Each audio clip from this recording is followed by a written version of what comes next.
Welcome back to GP Legends. Incredible race weekend, amazing events from practice through the sprint race. So much to break down. We're super excited. A couple of quick announcements before we start. The show is now on YouTube, Spotify. It's on Apple Podcast. Podcasts. You can pick it up on Amazon Podcasts as well. Trying to upgrade the studio a little bit here. Hopefully, it's a little bit more polished this round. Like and subscribe. We can love your support. Use your support to get us going on this thing. We love doing this, and we want to keep doing it. So Yeah, give us your comments. We want to have conversation with you too. yeah, absolutely. So with that being said, let's jump into the weekend. Let's start with free practice. Danny boy. Yeah, man. Danny really came out. Obviously, they had been testing here not too long ago, but man, it was so fun to see Danny Pedrosi at the top, putting in the fast times and spinning laps like the old Danny that we knew. Yeah, absolutely. So I was so stoked when just seeing him top FP1 session. Obviously, he had you're like he's coming off of basically more practice than anybody else right now. Right. On it, he's obviously on what turned out to be one of the fastest bikes at this track. Yep. On the KTM With a few key upgrades to his bike. Yeah, he had a different wing on the back. Yeah, different wing on the front, different scoop on the bottom. Interesting. And who knows what was on the inside? His bike was clearly one of the fastest KTMs that we've seen. Oh, it's super quick. Tony, break it down for us a little bit. How KTM has 3 factory bikes on the track this weekend with Sure. Danny Pedrosa doing the testing. You don't see that a lot, maybe with factory teams.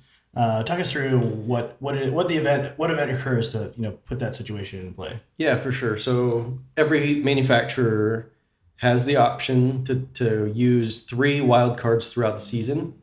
And so they can bring really any sort of experimental bike that they want. Typically, it's a bike that they're building especially for next season. But they can homologate, their own aero package. I'm doubtful they can really. I don't know how many times they can tweak that through those 3 different wild cards, but they don't have to be the same as the factory boys. So they can experiment a little bit. They might have, a prototype motor for next year that maybe has a little more power. They're trying something out. So they have the opportunity to do that. Now, usually you have like your test squad running the pits and crew chief and that type of thing. So a lot of times at wild cards, we don't see like guys in the top 10 like Danny pulled out this weekend. But it's really useful for the factories to be able to throw a wild card out there and try some stuff. I mean, we've seen some incredible rides by Michele Pirro in the past, wild carding for Ducati and showing up with an experimental Ducati. So this was just like more of the same and really shows the innovation that KTM is willing to put out there, that they're not wanting to stand still. They're trying to push to get to the top. And like, it's such a stark contrast from, somebody like Yamaha. They ran, some wild cards with Crutchlow last year, and Cal is a phenomenal test rider also. He did some amazing things for a test rider on a wild card weekend. But yeah, I mean, to see somebody like Danny pull out what he did, I mean, it would have been really fun to watch a younger Danny, ride a bike like that. I think 37 years old, why would somebody accomplished and comfortable in life step into a knife fight between these young guys just going to town trying to win a championship? Right, like everybody throwing their bike and their lives into turn 1 and turn 2 in both the sprint race and the GP race on Sunday. Danny, really fast, but it seemed like he didn't maybe have that edge to want to throw it in. I think I was mentioning earlier, it seems like Danny, even towards the end of his career, wasn't quite as late on the brakes, wasn't quite throwing it in the same way, and I think we just sort of saw that a little bit too. But then when it comes down to like outright speed on a Friday, Oh man. that was so much fun just to see him tear it up with the young guys And yeah. at the end of Q2, like everybody was sort of like, oh, Leish got podium, and everybody's kind of saying it was over. I know Matt Burt was kind of like going off on Leish taking pole. was like, Danny's still halfway around the track. You know, you can see the little dashes, the segment times. And I was like, he's got 2 green segments lit up. Like, this ain't over. And then they finally put his time up, and he was like 0.03 and then like, 0.06 or something like that in sector 3. And I was like, oh man, this could get really interesting. Unfortunately, he came through and got 6th. But still, the start on the front 2 rows is just, I mean, for a guy like that to show up, not in super shape, he hasn't been racing, and you go put it on front 2 rows of the grid was, again, I just can't say enough good things about how impressive Danny was for his stage of life and the career he's had. He's got nothing to prove, and to show up and be that fast, it's obvious Danny is one of the greatest that we've seen. Right. It's ridiculous. And you do wonder, like, what could he do if he was in racing shape week in and week out with the other guys? I don't know if we'll talk about Q2 or not, but it was a weird session, and I do still wonder, like, if there hadn't been the rain that came and went, that made everything weird. So unpredictable throughout Q2 that I felt like the whole qualifying session was just chaotic, and we didn't get the results that we probably would have went in expecting. And I think Danny maybe was one victim of that. I don't know for sure. We just, like, those times kept coming down, dropping right. Throughout the 15 minutes. I think Danny timed it out pretty well. He was on a decent tire, and he was one of the last guys to come through. And maybe that helped him get on the front 2 rows. But you saw his finishing positions in the races. I mean, that's basically where he finished. So you had to know that his pace was right up there. And that was a crazy Q2 session. I had a blast watching that, just like edge of my seat, not knowing what to expect. I mean, it was pretty crazy. I kept thinking, like, why are these guys, some of those guys went in for wets. I know Danny was one of those guys halfway through the session, switched from slicks to wets. And I was like, man, you want to be on slicks as long as you can. And then, like some of those guys did, you want to duck in. Like, they were getting box calls on fast laps. Like, a couple of those guys or a few of them had red sectors, and they got the box call, and it's like, oh man, do you really throw away a lap that you're 0.5 of a second up because you need to get a better tire to go faster on the next lap? Like, that was pretty nutty to see how intense, and like you had to get the timing just right with a good tire at the very end. That was the thing. Like, we could see within a lap or one hot lap or two of Alex Marquez, the times he was putting in were immediately faster than anything anyone was going to be able to do on a rain tire. Right. And then the strategy immediately flipped, and guys were getting box calls to say, hey, you got to get out there on a soft tire. The guys who had already come in to switch out. So, yeah, I was really focused on Alex Marquez. We talked about him pre-weekend, with really hoping for a big result. Unfortunately, didn't see that this weekend. But during Q2, he was one of the first to go out on the slick. He started putting in the lap times, and I was waiting for him to come in and actually get a fresh set.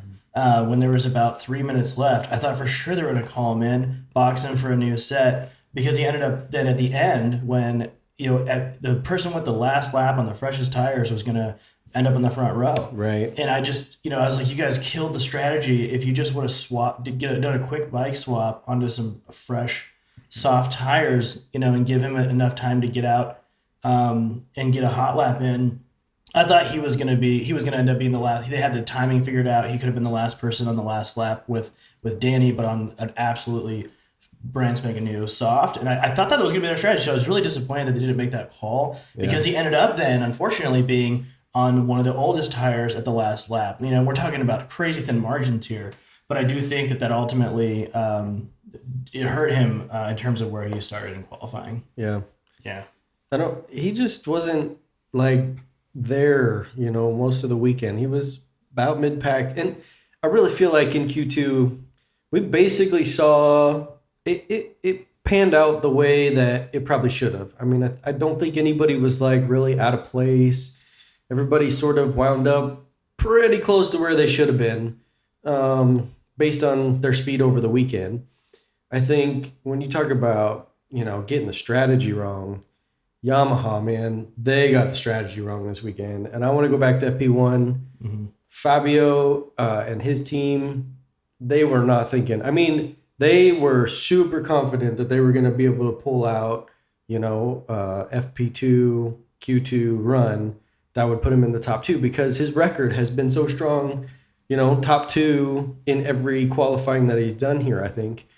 But in the cooler weather and FP1, he should have put on a fresh tire. He should have gone out and set that FP2 or the Q2 lap time, to be in the top 10. And it really bit him all weekend because the Yamaha in the heat is slow. And when you look at Franco versus Fabio, Franco basically stays the same all the time. It's like Franco cannot make use of the extra grip when the temperature is lower or that there's more grip on offer. And Fabio can extract every last ounce of grip out of the tires and the track when the temperature is right. But when grip is low, Frankie doesn't slow down. He's just consistently there. And it's almost like he can make it work when there's no grip. Like he's just always the same speed. Like if you look at Argentina, that whole weekend, there was no grip on the track. I mean, that track starts out dirty and then it can get better, but with the rain that we had at Argentina, it just stayed bad. I mean, like it was always green or it was always dirty. So there just wasn't that much grip, and Franco took advantage and he was there. So I think like with the way the heat and the temperature went, it was a little weird, in qualifying that Fabio couldn't put it into Q2 in the morning. He still couldn't quite get it in Q1.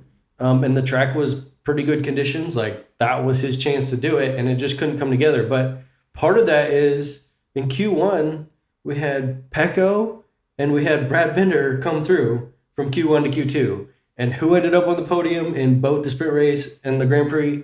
Pecco and Binder. So like even if Fabio would have put in an amazing qualifying, he would have had to come through those two guys. Absolutely. Q1, because of the chaos of qualifying in general and just the weekend, how odd things were that, how is Pecco in Q1 here? And Binder, and so Bez was there, so it's just wild that I had the same thought when I was watching Q1. I was like, this is so rough for there's so many riders in here that should have the pace to get through this, and there's just only 2 slots, and this is the most competitive Q1 I've seen in a long time. So that was really tough. Yamaha struggled. We can talk at every stage of the weekend how absolute disaster of a weekend for them, and just really struggling. One thing I want to touch on that Simon Crayford called out during free practice was just related to something we were talking about ahead of this weekend, related to the cross-plane inline 4 versus the V4s. And what Simon, he made the comment, we were talking about, does the cross-plane have the ability to create the traction and the power? And Simon made a really interesting point. He said, I was talking to, I think quoting him, very smart engineers that he knows, being a little bit coy and saying, the Ducati, the V4 is narrower. Right. And that, that inline 4 just puts a boxier front up. And he just said, I don't, these engineers were wondering, I don't know if the crossplane straight 4 can ever be as fast as the V4 because it has to push so much more air because it's just wider. Yeah. And then kind of parlayed that statement into the difference at this point between a lot of bikes on the track, between Ducati's speed, actually it comes down to aero. Right. And so it really makes sense. Obviously, Ducati's been leading with aero packages. Everyone seems to mimic what they do. They're the first to do absolutely everything. But more so than the downforce and the other things that they're creating with that and the stability that they're clearly creating, it may be apparent that they're actually achieving a lot of their power, ultimately their speed through aero. Mm-hmm. And the Honda, one thing that I was noticing through the weekend, just really focusing on, the bikes that are struggling and just kind of getting my sense and feeling for them. The Honda looks old. It looks like an old bike.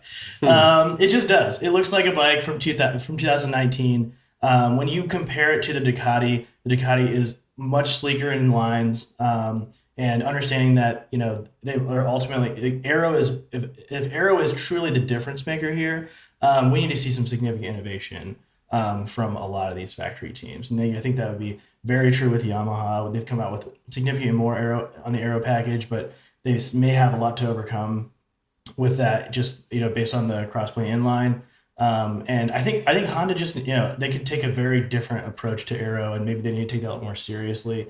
I think in preseason testing they were basically going like, how can we recreate the Ducati rear fin by photos and just stamp one out and put it on the back of our bike, and does that help? I don't know.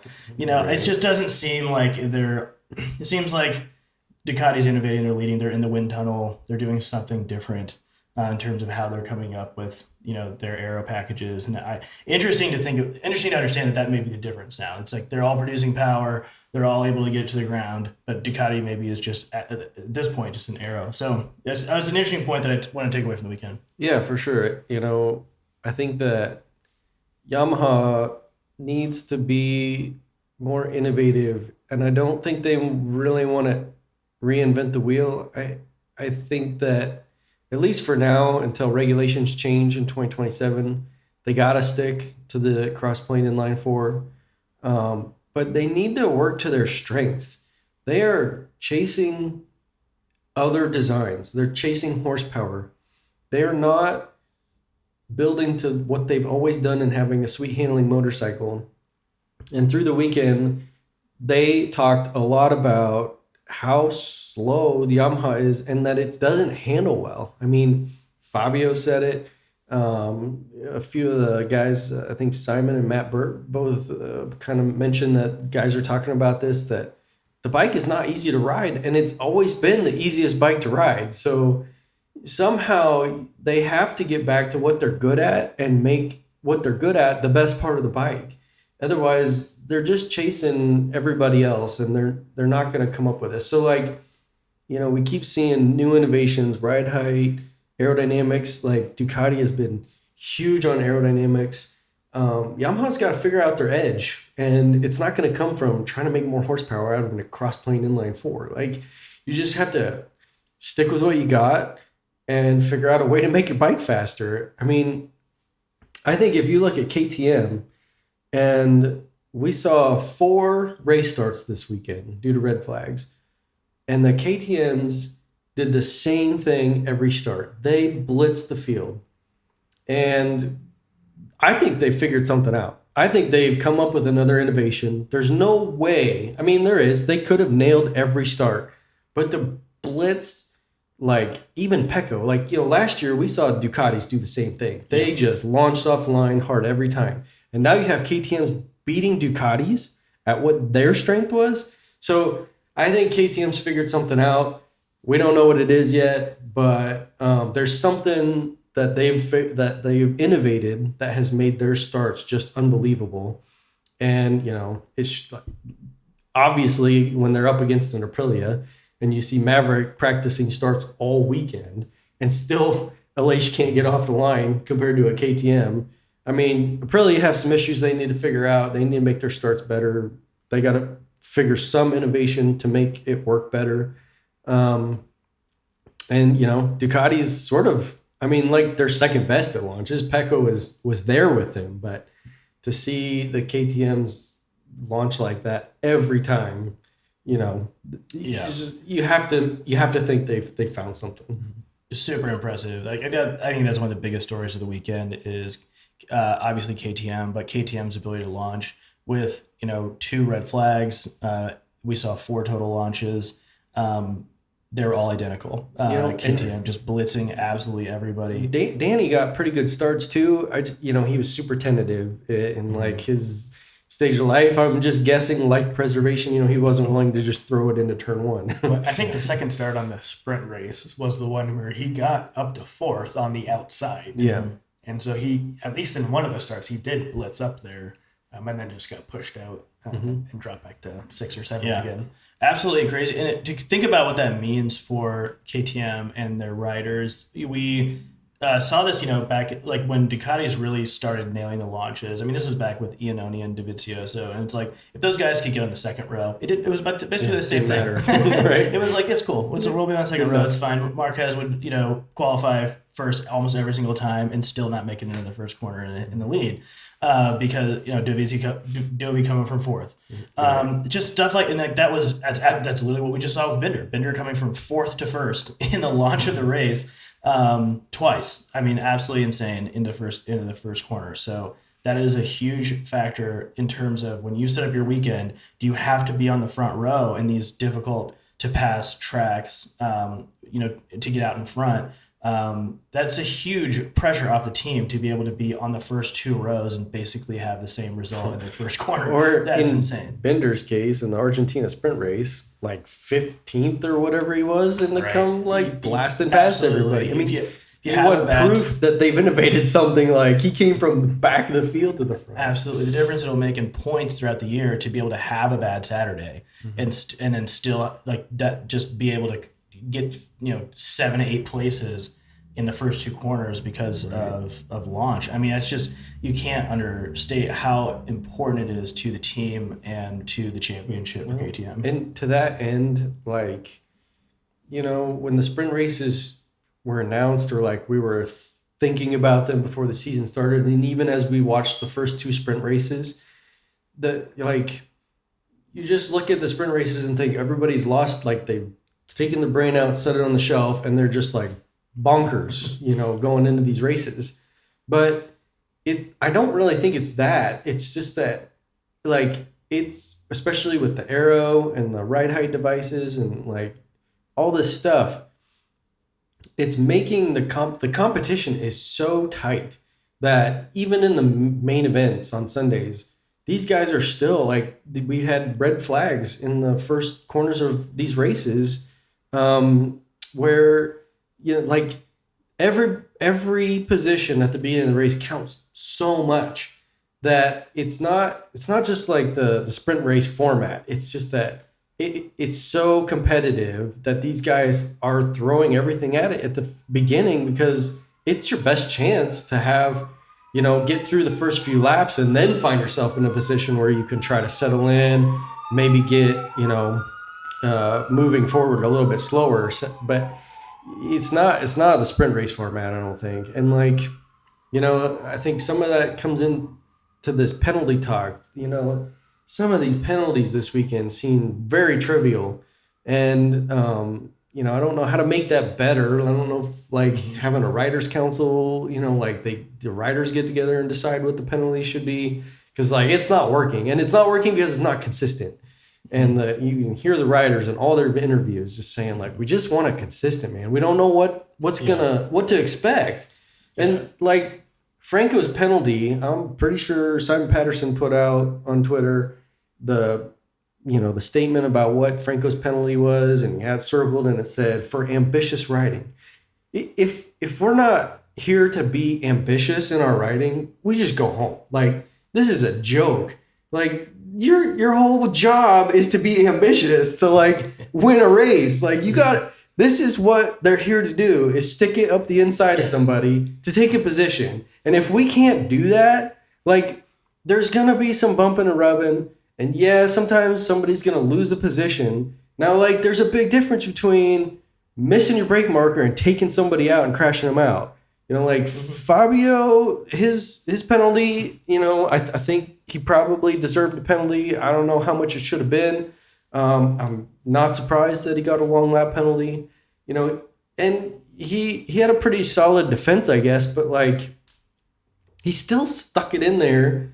He could have braked earlier, and he took somebody out. When you crash somebody out and they're going into the hospital with a dislocated shoulder, like that probably deserves a penalty. Mm-hmm. But if you're, Pecco and you stick it up the inside and you and Jack bump and Jack keeps going, why are we giving a position back? I mean, I just like, you got to let him race at some point. Yeah. But you got to keep it consistent too. I think that for everybody that saw that's like, well, we see that multiple times a race, every single race. My thought as a Marquez fan was like, oh geez, well, he has the only way he knows how to pass anyway. So I was like, that's no fun at all. Well, make it interesting. Every race we see Bart do a long lap penalty and come back from that. We'll see. Yeah. But I definitely agree with you. The explanation for Frankie, it's an ambiguous thing to say. You're on a 300 horsepower motorcycle and you're not supposed to be ambitious. Like, this is what we're doing here. You go 250 miles an hour on a 300 horsepower motorcycle with 25 other guys. Like, this is the most ambitious thing a human being nearly can accomplish. So that is a crazy thing. That's an ambiguous thing to say. It doesn't mean anything to me, or probably not to any of the riders. And so we're seeing some challenges. I have my feeling about why we're seeing really a lot more penalties and involvement from a race direction on these things is to do with the fact that because we've introduced the sprint race, because things are escalating as they have been for years in terms of the pack being very tight, more incidents occurring, that they're like, oh shoot, we need to start intervening a little bit more. It's too aggressive. People are going to get hurt too much. And that is going to be to the detriment of the sport. And so they're trying to, this is just my feeling, that they're trying to react to that and say, hey, you guys, they're trying to communicate to the riders, hey, stop bumping and grinding so much. We just don't have the ability to do that with the sprint race and the race and how tight everything is. People are going to get hurt. That's going to be to the detriment of the sport. And I think the problem though is that by signaling to the riders you need to calm down, they're doing a horrible job of explaining what on earth they're supposed to do and not do. Right. Because for Pecco, it's like, okay, if that's what we're doing now, then that's fine. I'll totally give positions back. This will be Formula One where we're just trading positions back all freaking race. Race direction is in all of our ears the whole time. If that's what we want to do and that's what we have to do to keep it safe, but it's got to be consistent. It can't be just like, oh yeah, this happened 3 other times, farther back out, maybe outside of the frame, and we're not talking about any of those. I do this, Jack throws his hand up, and now I'm giving the place back. Kind of, I want to say almost unprecedented, at least in my experience in MotoGP, to see that type of, giving a place back for that type of incident. No, I think that was the softest infraction I think I've seen since I've been watching MotoGP, and nothing quite says that the suits have totally taken the wheel as like the verbiage of ambitious riding. Yeah. Right. Like, okay, the suits are in control, but then it starts to feel like they're almost anticipating and like giving advanced reactions to the criticism they're anticipating. Yeah. And absolutely. it's just not a great way to lead from the front if you're always trying to anticipate the criticism that's going to come. And we've talked at times before among the three of us, and I've gotten up on a stump about like my frustrations, and I think a lot of people share this frustration that it rarely feels like the drivers or the riders are in the driver's seat on the safety commission. It always feels like, the sprint race, for me, the sprint race concept and just bringing it in without any consultation of the riders was just like so egregious in my mind. I'm still for sure. like, it doesn't take much to get me just like fuming about that. How do you put these guys in a position they're already putting their life on the line all the time, and then you just like drop another race on them? We could go on and on about that, and plenty of people have already, but then you start to see the inconsistency just on a weekly basis. Right. And as a rider, you've got to feel helpless in these situations. And so hopefully, I think they are going to meet after this race or before Le Mans, the riders and the safety and is it the disciplinary committee, what do they call it? Mm-hmm. They are going to meet together. So hopefully we get some consistency for the riders so that they can understand. Yeah. And I think for the fans too, that I don't think we want to lose that kind of tight racing. No, with those kinds of bumps that Pecco gave Jack today. Yeah. So hopefully they can find a better balance there. Oh, totally agree. And I think I get where they're coming from. We have had some pretty brutal crashes that were out of control this season, and we've had some pretty rough injuries. So I get where they're coming from. We do need to clean this up. We need to keep guys from blowing their brake markers and just plowing into people and causing broken shoulder blades and broken fingers, and just look like these injuries are rough. And if you are going to throw double the races at them, we can't have that type of, you know, crazy riding where you are taking people out and getting them hurt. So it's just like you got to find that line of what's obviously a penalty and what is like, come on, guys, like we got to have some racing here. I think I also like, you know, I want to compare another avenue of racing with Formula One, as we talked about these penalties. You know, that's not really where we want to go. And like with the development of aerodynamics and the way the Michelin tire works, like this is sort of a repeat of what Formula One has experienced, where you get bikes following each other and they can't follow because of A, aerodynamics, and B, tire temperature. And all of a sudden you're following a bike too close and you can't make a pass. So you see the guys fall back and they're, you know, they try to create a little bit of a gap just to cool their front tire, sort of cool the bike down, you know, get it, I mean, just out of turbulent air so that they can sort of regain their composure and their feeling. And then they get back, like get up close and try to make a pass. And then if it fails, they got to drop back and wait again. And like, the whole aerodynamics thing and the ride height devices, you know, with the safety of that and the ride heights failing, you know, as a fan, I'm getting kind of tired of it. Like the racing is amazing that we are experiencing right now. We are definitely in a golden age of competition in MotoGP. But like, let's keep trying to make it better. I don't want to take away too much innovation. Like obviously this innovation is what's bringing guys like KTM into the race and causing Yamaha to fall to the back, who have always been a front runner. So there's really some cool stuff and innovation needs to happen, but aerodynamics and ride height devices and stuff like this, you know, maybe we could get rid of it and try to find different innovations. That's where I'm coming from as a fan. And I think it becomes so hard to pass, and these guys have to take these risks to make these passes, which then causes guys to do stupid things. So I think it's overall, in the big picture, something that MotoGP needs to take a look at. Yeah, I think that's really well said. Let's dive into the sprint race. Yeah. Yeah. Awesome. It was incredible. Out of the gate again, the launch, KTM was able to launch off the line. I think Jack started out ahead with Binder chasing. We got some really incredible action there. Obviously, we had a red flag right away, you know, in turn two. Kind of stopped everything, which when was the last time we saw a red flag? It's been a minute.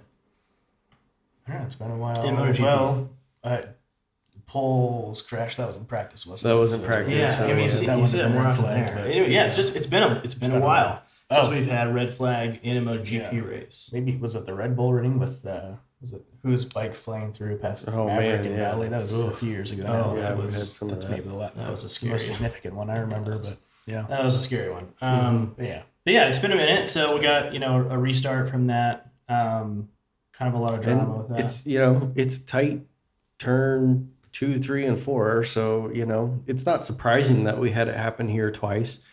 But it was a crazy start both days. I mean, I was a little shocked that we had red flags both days. I mean, but I was also really, really glad to see them red flag the races when they did, because you had red flags on the back part of the track before they got to the last corner, and like by the time those guys were coming back around on the second lap, you had in the main race, Fabio and Oliveira laying in the gravel. Is that the main race or the sprint race? Yeah, that was the main race. Yeah, the main race. Yeah.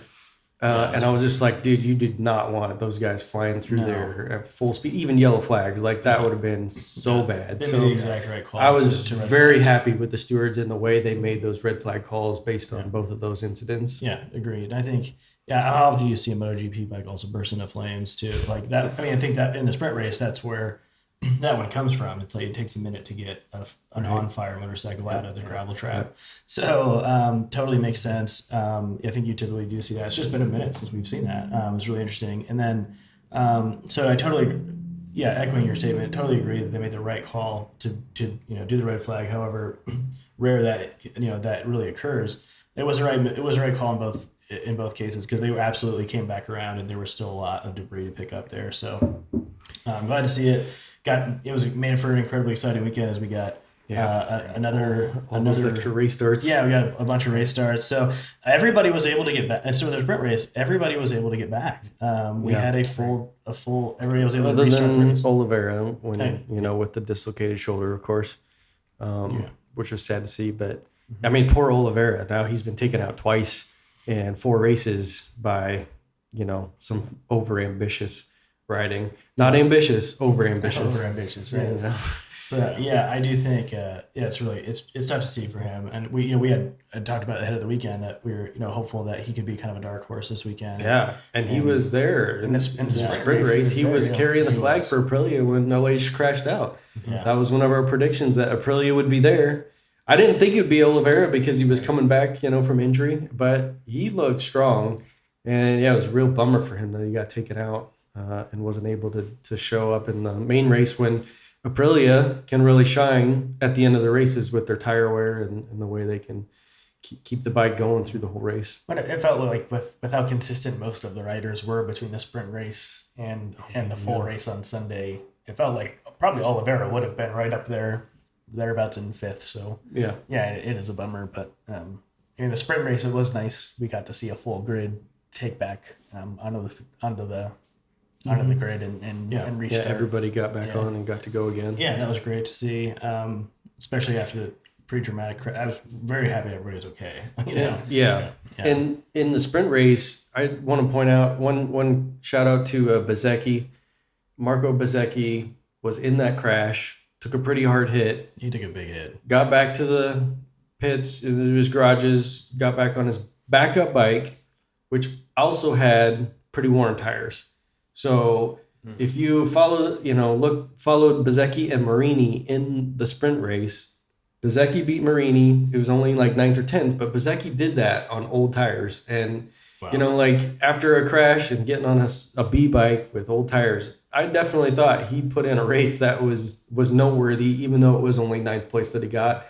And poor Luca, he kind of got showed up by Bezzecchi for that because, finishing behind your teammate, for one thing, always sucks. But to do it when he's on a B bike, having just crashed on old tires, it's kind of a rough day. Yeah. Yep. It was impressive to see him just jump in a new suit, jump back on the bike. I did not expect that. I did not after the crash. It was just looked like he was in a lot of pain. Yeah, Marini did make up for it in the Grand Prix today. Yeah, he did pretty well, and that's sort of Marini's style. That's just this distinction between the sprint guys and the GP guys. Where Marini is that solid, just beats to his own drum, and he's gonna pound it out. And he was there at the end. I mean, I think he got 6th, just ahead of Danny. Danny was coming for him at the end. I don't know if anybody really noticed, but Danny was definitely trying to make a move on him in the last corner. So Luca did all right on Sunday, but betting he had some motivation after Saturday. Yeah, absolutely. Awesome sprint race this weekend. So then we saw Binder riding a MotoGP bike like a supermoto. Absolutely completely insane. Nuts. Completely sideways. Taking on Jack to get in front and then holding off. I think we saw both Jack and Binder kind of giving back and forth. We saw both of them able to ride the KTM like a supermoto. Completely sideways, which is one of the most exciting, coolest things to watch. During the sprint race, Matt Burt was talking about Binder, going in sideways and having it a full lock. And I was like, no way. But after the race, Binder said he was at full lock and he heard it clunk a few times. And when you watch those replays in super slow-mo, I guess it's probably true. Like, I have never seen anybody slide a MotoGP bike sideways like that, like a supermoto, and not only like make it through the corner properly, like on the line, but not high side themselves. Totally. Hit the apex and actually pass your teammate while doing this. This is just unbelievable riding. And it goes to show the confidence that KTM has for these riders. I mean, these riders have so much confidence. The stability of that bike is obviously unbelievable, and those guys are moving forward. It is amazing what KTM has brought this year, and Jerez has definitely shown that they're for real, this season. Yeah, well, I think for me, probably like a couple of the biggest highs for the whole weekend were watching Binder throwing it into some of these corners. Yeah. I can't remember the one where it's at the end of the straightaway. Which turn is that? Turn 6. Turn 6. Yeah. And was he pulling up on Bagnaia? I mean, he just latest braking, the most, like, he's running into the corner upside down on this thing. And I'm thinking there's no way that he's not going to run it wide. And he manages to cross it up and still hit like the inside line. Unreal. It just blew me away. When he was, the last few laps of the Grand Prix, when he was trying to keep up with Pecco, I thought for sure he was going to find the limit and crash, like going into 6 or the last corner. Like, I was just like, he's making up so much time on a pretty stable, pretty well-braking Ducati. Had his fastest lap of the race trying to catch on the last lap. Yeah, right. Like, the guy is special. Like, we've seen it before, and we saw it again this weekend, just how special Binder can be on his day when he's confident, and this KTM is giving him the confidence. I mean, who knows what the rest of the calendar is going to have in store for Binder. Right. But seeing him, like you said, throwing his best lap on the last lap, it even makes you wonder, like, how much does this guy have in the tank? Right. I mean, he said his tires were cooked with 3 or 4 laps to go, and yet he's still able to find that 110%, that little bit over the edge to pull a lap like that, and still almost got back by Pecco on the last lap. Yeah, so. And I mean, after the sprint race, when I saw those guys, slide those bikes that much, I was like, I just don't know if they're going to be able to do that in the Grand Prix. I was one of the doubters that everybody that saw that probably said the same thing. And, I think Jack in the sprint race, his downfall was that he wanted to lead, and I think he burned up his tire, and that's what he said at the end of the sprint. He basically burned up the drive part of the tire, and he couldn't stay ahead. A Binder went in too deep because of that, and Pecco got him too. So I really didn't know if that was going to work out for them in the Grand Prix, and sure enough, those guys were right up there. I mean, being able to do it on the front, and that's going to help preserve the rear tire some to make up all that time on the brakes. And yeah, I mean, the tire management was pretty impressive, especially from Binder. And I thought Binder didn't stand a chance I know Jack has worked super hard on tire management, saving the tires, something he worked on with Ducati. And I thought maybe he would be there. He kind of sat behind Binder for a lot of the race on the Grand Prix today. And I thought he was sort of strategizing, trying to save tire and be able to have it at the end. But he just didn't have it for Pecco. And Brad somehow kept the tires under him, and he stayed there. And I think, he's still being out front, burned up too much tire. And it's just some experience that Binder's going to have to figure out with this KTM. And he just didn't have it at the end. I think he did use too much tire compared to Pecco. And, Pecco ran the smart race of just kind of hanging on to those 2 KTMs, staying in second and third, trying to get past Jack and get some cool front, cool air on the front tire. That seems like the big question is, do you get out front, keep the front tire cool, and then risk burning up because you're setting the hot pace, or do you try to stay back a little bit, risk the heat that you get off the bike in front of you? Such a balance. But it seemed like the sweet spot that Pecco found was hanging back a little bit, keeping that front tire cool when he could, and then also preserving tire life so that when it came down to 3 or 4 laps to go, we saw the way that he closed down on Binder. He took 7/10 out of him in it was one nothing. lap. Mm-hmm.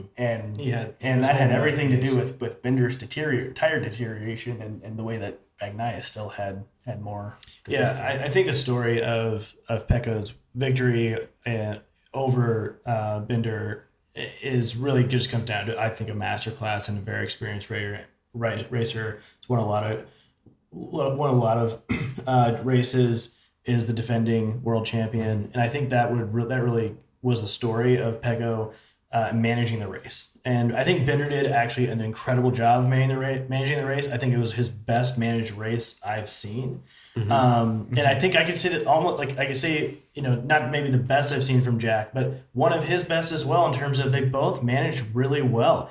I just think that Pego pulled a master class in race management today. I think he was very intentionally, once he got past Jack, I think he was very intentionally just following.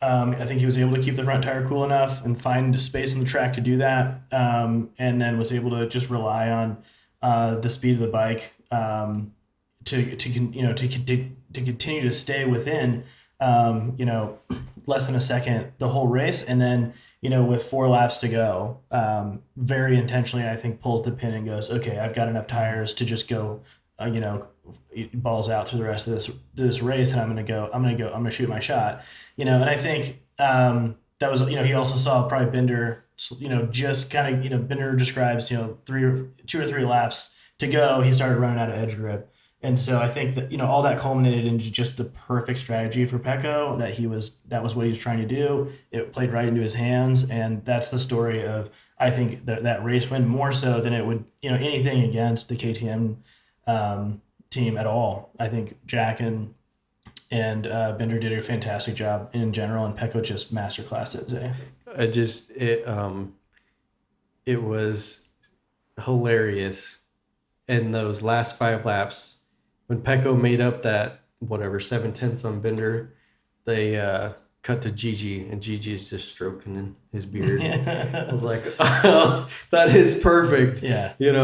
He knew what Pecco was doing, and Pecco pulled it off. And I thought that was a pretty impeccable shot to see Gigi stroking his beard. He mentioned after the race he thinks that was Pecco's greatest race. That was the most well executed race, and especially and Pecco agreed in the context of the entire weekend. He's like, given the whole weekend, absolutely, this was my best ride. Well, a masterclass of a weekend too. Like you're talking about the Sunday race, but the whole weekend, and after Friday and seeing Pecco have to go into Q1, that him and all the Ducatis looked nowhere. The top 10 and after Friday, like the Ducatis were conspicuously absent. Right. But just bit by bit, Aaron, I think you texted on Friday or Saturday. I think you were putting your money on the Ducati team to still put something together and to figure it out over the weekend. And that's exactly what they did. And Pecco specifically going through Q1 into Q2, doing everything he needed each step of the way to get to the point where by Sunday, I mean, even Saturday in the sprint race, but by Sunday especially, they made another took step. even another step forward. And I just have to wonder what this does for Pecco's mentality coming off the back of a couple DNFs in the last couple rounds. Everybody's forgot about that now. Right, and the points that he's thrown away, and like we know that Pecco has had this chink in the armor at times where he throws big points away by binning it, but then to have the experience, he's still a young guy. Like he's a world champion, and he just put together a world champions weekend. This is what you got to do if you're going to win titles. But to do it on the back of seeing that chink come back in his armor, I got to think that this is going to do it's another huge experience for a young world champion to say, this is what it looks like to put together a weekend like this, a race with this kind of strategy. Yeah. And then you saw him at the end of the race in Parc Ferme pointing at the number 1. And he talked about, that was for my ego, blah, blah, blah. But he knows, right? He knows that this was another big moment in his career to when his back was against the wall. Yep. World champion performance. Compare and contrast Pecco and Fabio. They both started out terrible on Friday, and Pecco and Ducati figured it out. Yep. And Fabio and Yamaha didn't. Yeah, absolutely. I think Simon made a really good point as well, in terms of just putting a little more context behind Pecco's initial struggles. Agreed. This is really the good race conditions. When there's good race conditions, perfect. he's really unstoppable. And, didn't quite feel like it, but Simon pointed out, obviously we had the rain in Australia, and he struggled there, and he crashed out there. Argentina, and, yeah. Or sorry, in Argentina. And then in Coda, we saw, he crashed out, but so did 9 other guys because of Right. front tire pressure issues. So despite it being a beautiful day, because it was cold, because people hadn't gotten front tires figured out, Right, the weather changed on it was them. an absolute, battle of attrition in that race. And so, while it doesn't, looking back on it without kind of really getting into it, it doesn't maybe feel like he's crashed out only when there's been bad conditions, but it really has been the case. And so, perfect day today, maybe a little hot, but no big deal. 82 degrees, sunny. It was a beautiful day. So, and then here he is, unstoppable. Right. Watching, the KTMs having the weekend of their life and just absolutely masterclassing his way through that and being like, wow, you guys are really fast, but I'm still the greatest. Well, and hopefully, he's still learning. And in those races of attrition where front tire pressure is all wacky and it's raining, he figures out, okay, I need to take just that like extra 2% or 5% to like get the points, and just ride within himself a little bit more, and just have maybe a little more reserve. But they're racers, they also have to push to be like, he's only going to be in the top 5 because he's pushing and he's that fast. So yeah, it's crazy circumstances that he crashed in. I agree with that. And hopefully he's going to learn a little bit more. And just, if Pecco does learn, look out, like he's going to be unstoppable. He's absolutely terrifying. I think, and you just look at it and say, okay, despite the adversity he's had this year, despite the crashes, and the shit talkers, like, let's go through the rest of the year and just say, okay, so he performs, he podiums every race that has good weather. Well, he's going to he'll win the championship. Right. Anyway, well, yeah. It's not going to rain that much, And Exactly. so if he can come away. And he's not bad in the rain. No, he's not bad in the rain. If he can come away just on the bike and maintain just 10 points when it's bad weather, and then the rest of the time be first or second the way he's likely to be, I mean, he's going to win that'll win you a world championship again. So I think that he's still the guy to beat. He's still the defending world champion, and he's still every weekend he's the person to beat. And there's no other pretender right now on the level, and huge part because of Yamaha's woes, and Fabio is the other talent on the grid right now that could be there. And Marquez's continuous injuries. Right, exactly. So.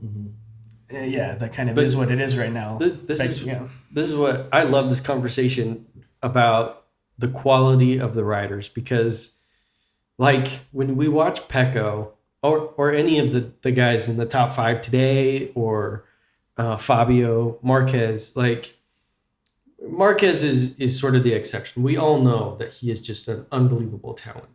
But like you look at the rest of these guys and you're like, none of them are just like seem to be dominant. Like, you could put your money on Mark, like, probably getting pole position when he's out there and he's in good shape. And, like, he's going to be there. Like, these other guys, we're still learning. They're young enough. And it's like, it just doesn't feel like they're these sublime talents that we've seen. But when I watched Danny in this race, like, the old guard versus the new guard, and, like, it was the same when Valentino was at the end of his career, and you were like, I was rooting for him to make passes and like hang with these guys. But like, I saw it again today, I think. Danny made a pass and it was on the brakes and he went in too deep. He overshot it and this young guy came right back under him. And like, we see those guys, Pecco, Jack, Bender, Jorge Martin. These guys, when they pass each other right back. And like when Valentino was young, that was something that he always tried to do. When you get passed, you have to pass back the next corner. And these guys have taken that to heart. And we see these guys pass each other 3 corners in a row, back to back to back. Yeah. And it's like the quality of these guys, there's no question that they've gotten better, that they've learned, they've watched the old masters, and like, maybe it's Danny's self-preservation and being older and stuff, but like, I just feel like I've seen that so much from the older guard, where as the bikes got better, the competition got better, like they would make these passes that they used to be able to make, but they would overshoot and these guys would just be right back through. and they just like they maybe even lost another position. Like these guys fall behind, and so the quality of racers and racing that we have now again is just unbelievable. It's also like that in part. What you're outlining to me sounds also like there's a young man's mentality that this sport takes. And one of my takeaways from the weekend too is just how important mentality is. And we talked a little bit in our preview of the weekend about Maverick. We're talking now about Danny, like that edge that takes you from 95 to 97%, or from 99 to 100 in some of these guys' cases. Right. Or in Binder's case, apparently 100 to 110. Right.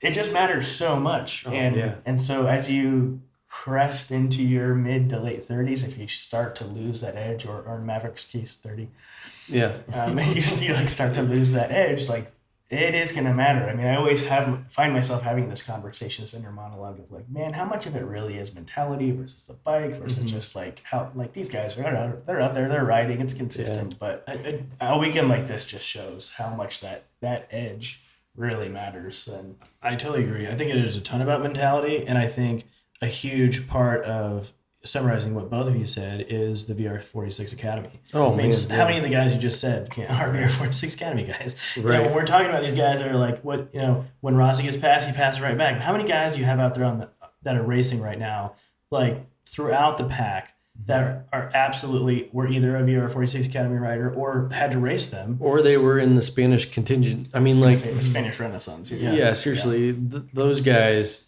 They're not formed into their own academy, but like, they're all on the heels of Marquez and Pedrosa and Lorenzo, right? And so there has been huge development and investment put into the Spanish racing,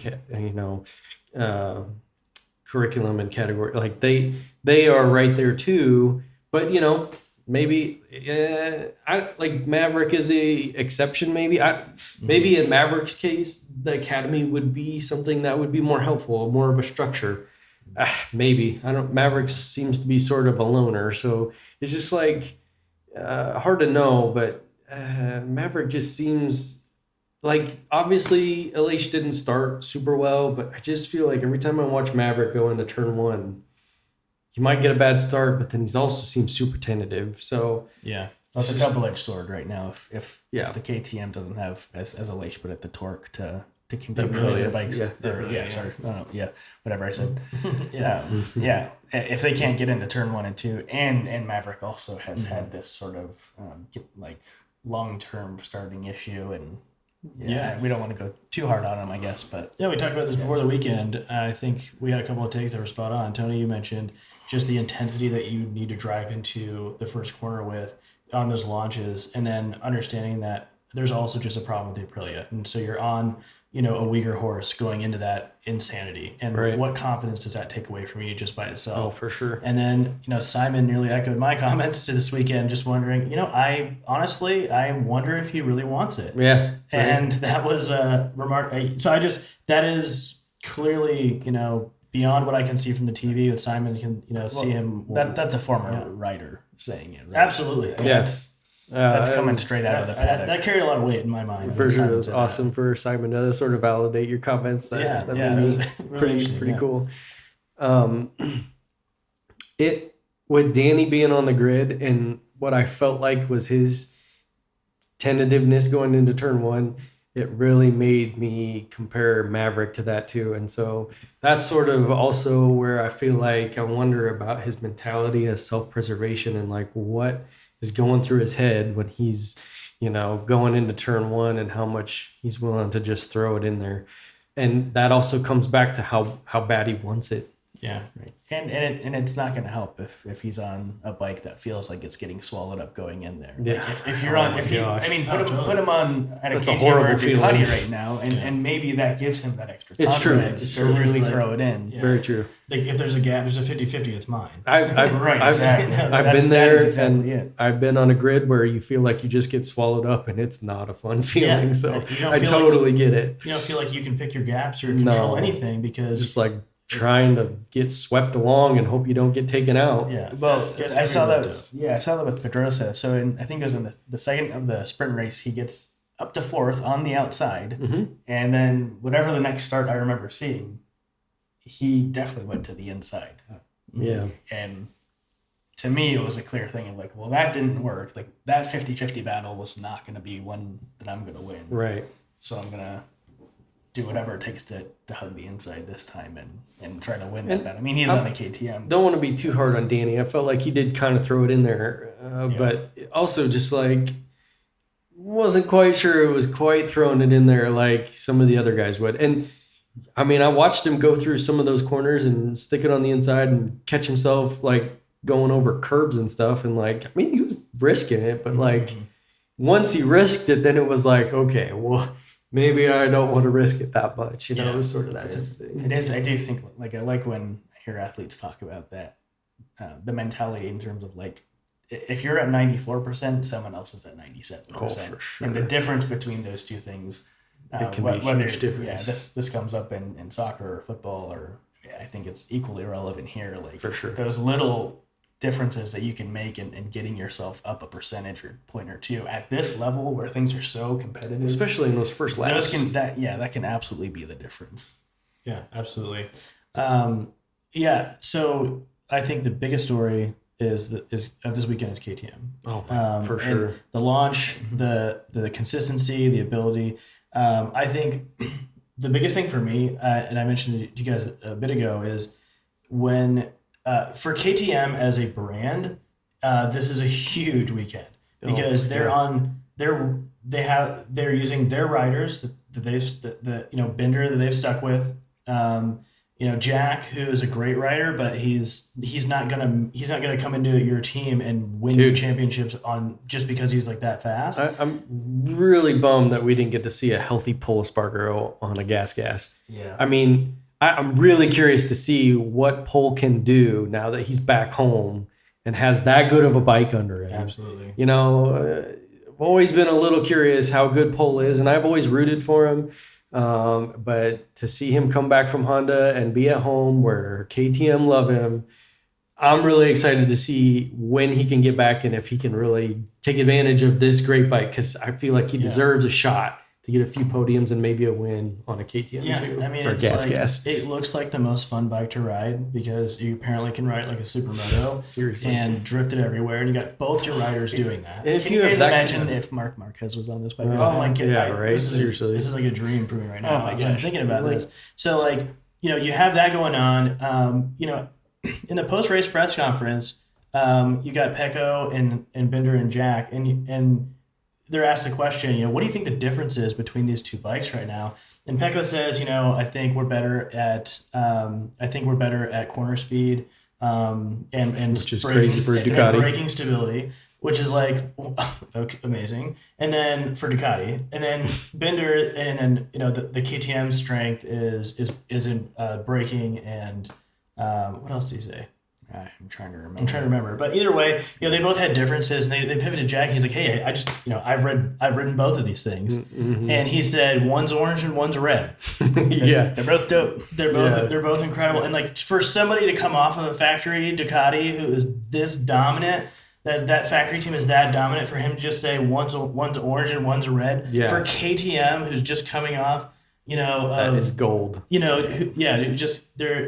They're just coming off concessions. It's like, that's incredible. It is incredible. To say that about the bike. It looks like the most fun bike. It's clearly as competitive as any. Is it as good as a Ducati completely on merit? Like, we'll see over the next the rest of this season. I mean, but wow, it's a little bit of a bummer that they don't have some of the super sports. Like, I'm a club racer, I want to go buy a KTM. If it's going to have that kind of stability and you can push it that hard without crashing, that looks like an amazing bike to ride. That is literally what I'm saying. I had, for the first time, I think I've always thought KTMs were cool, but more like a novelty, right? Cool, and like be pretty sick to ride. After this weekend, I want to go down to the dealership and buy a KTM. I would wait a couple of years for whatever they're doing to come into their actual street bikes. But I'm going the next time. Like, I won't buy another motorcycle until I ride a KTM sport bike. After watching what these guys did this weekend, like, isn't that what we're here for? Isn't that what KTM spends the money for? Yeah, I was gonna say, exactly. The strategy is working. The strategy is working. I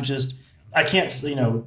When you take into account, the difference it makes for the world championship in terms of points to be on the first or second row because you have a launch device that can take a Ducati. What? Right. Yeah. And then you have You have this much energy, this type of positivity coming behind it. I mean, how many KTM fans got created this weekend? I can tell you there's quite a few. Oh, I'm sure there's a ton. It'll be fun to watch the rest of the season.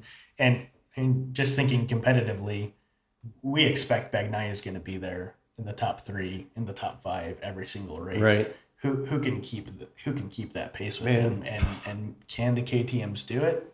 I mean, that's the big storyline coming out of this weekend. That'll be the big question. So far, Jack has been there. If he hasn't crashed, which crashing out of the top 5, Jack and Brad. And Bender's been doing his Sunday thing, even if it's not getting the starting race day thing. We can't call it Sunday anymore. The guy just shows up to race. If it's Saturday, Sunday, it doesn't matter. Yeah, absolutely.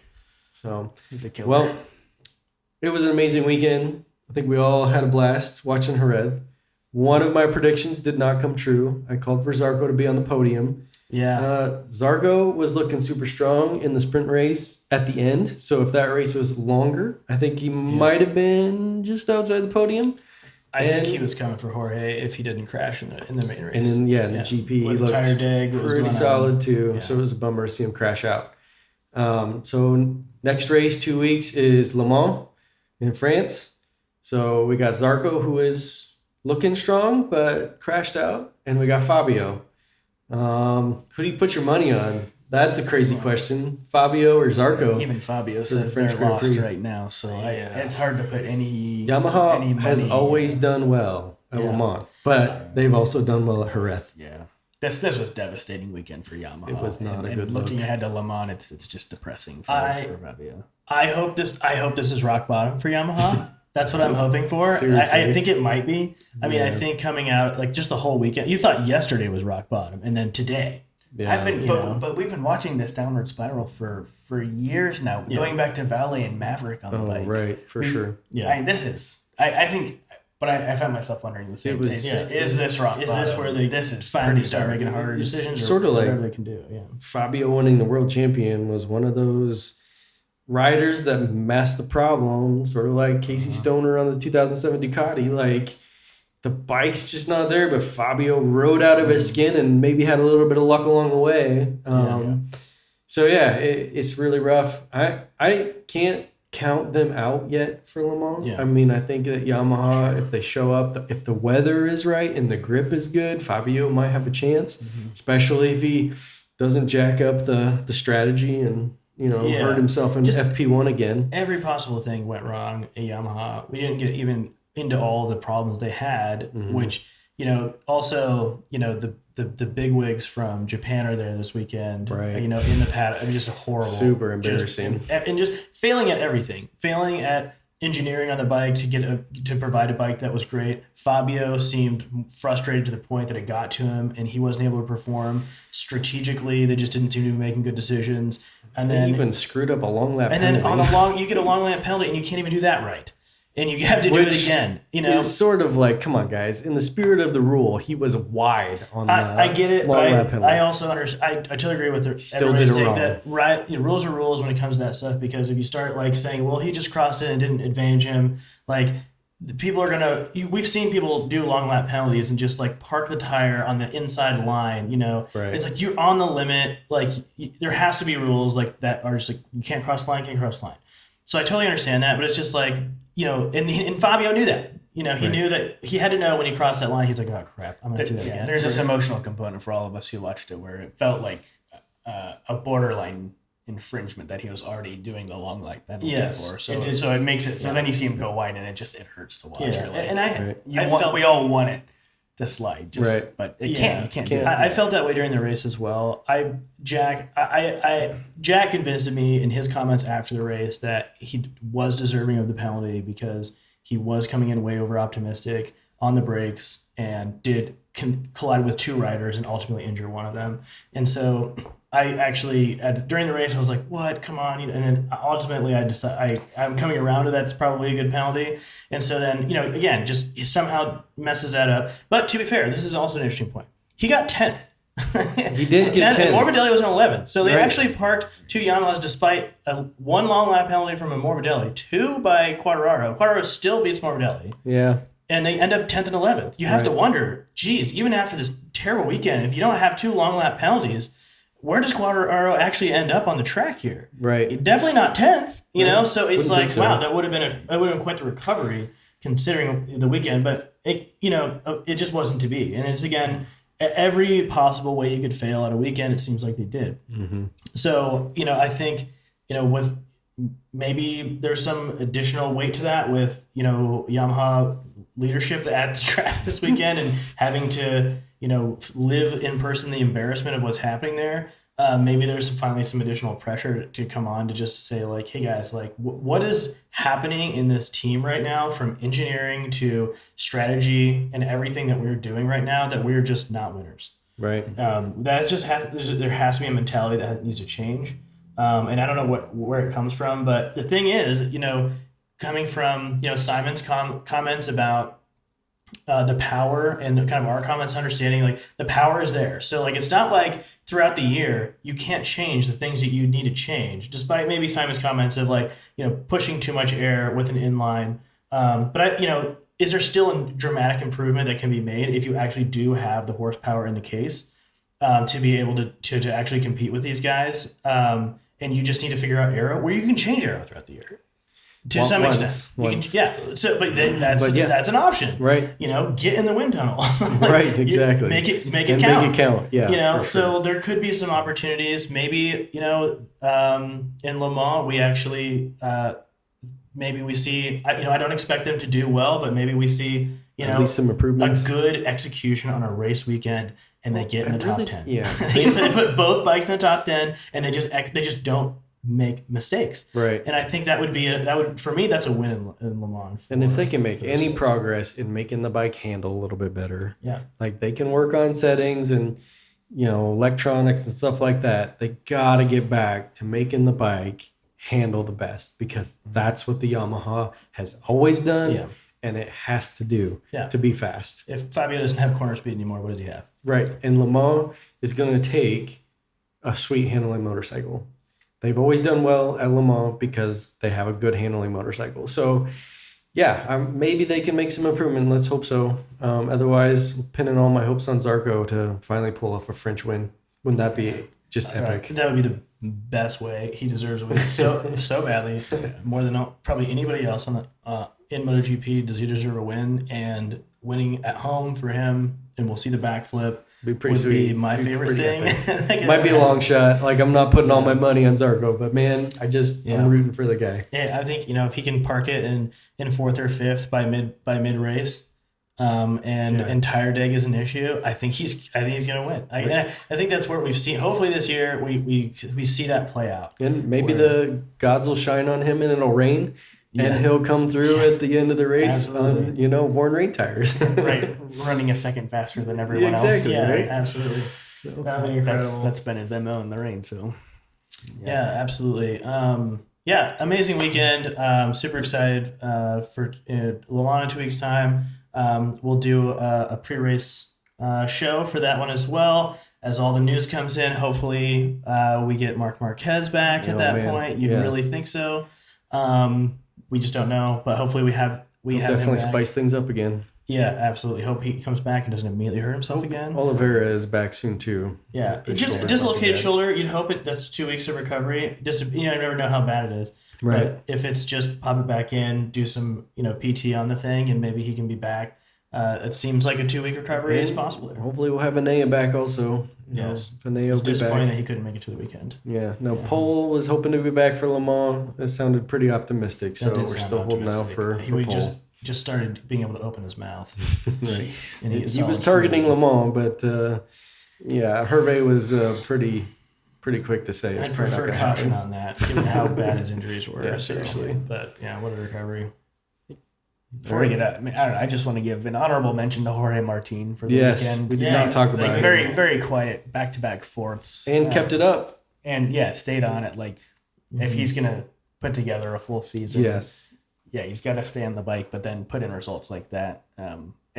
Because of the way that the front three broke away, it was easy to sort of lose sight of how well Jorge did.